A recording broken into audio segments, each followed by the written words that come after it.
On va parler d'un sujet dont personne n'aime discuter parce qu'il fait mal à l'ego. Il y a quelques années, j'ai croisé un ancien collègue d'université.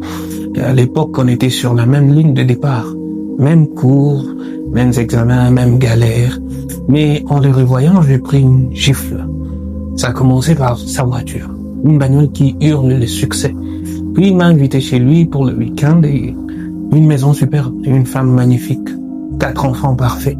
Et là, au milieu de son salon, je me suis senti petit. Je me suis senti en retard. Comme si tout le monde avait reçu le mode d'emploi de la réussite, sauf moi. Si vous avez déjà senti ce pincement au cœur en scrollant sur les réseaux sociaux, cette vidéo est pour vous. On va disséquer ces sentiments avec mon regard de médecin et d'entrepreneur pour comprendre pourquoi votre cerveau vous ment. En tant que médecin, je dois vous dire que votre cerveau n'est pas programmé pour vous rendre heureux. Il est programmé pour vous faire survivre. C'est tout. Pour nos ancêtres, être à la traîne dans la tribu signifie avoir moins de nourriture et moins de chances de survie. Et ce malaise que vous ressentez, c'est une alarme biologique vieille de 100 000 ans qui vous dit que votre statut baisse.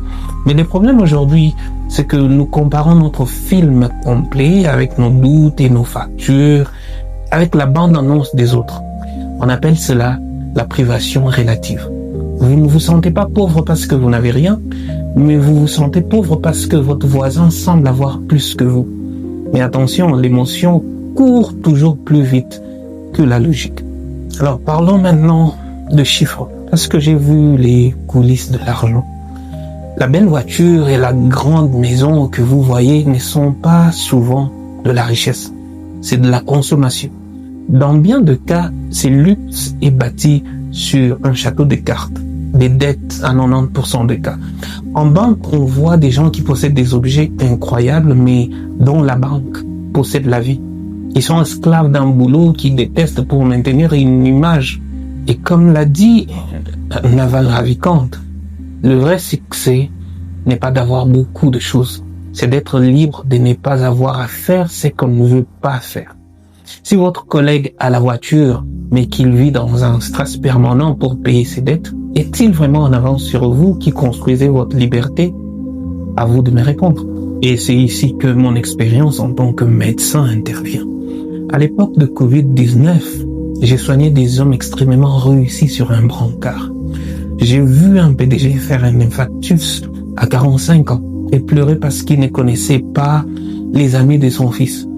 Il avait sacrifié son corps et ses relations pour un titre et une vie de luxe. On ne voit jamais le prix payé pour la photo parfaite postée sur Instagram ou une vidéo des vacances parfaites à Zanzibar sur un TikTok. Le stress chronique et le mariage qui s'effondre ne seront jamais affichés sur Instagram. En médecine, on sait que chaque corps guérit à son rythme. Dans la vie, c'est pareil. Certains fleurissent à 20 ans, d'autres à 50 ans. Imaginez Colonel Sanders a fondé KFC à 65 ans.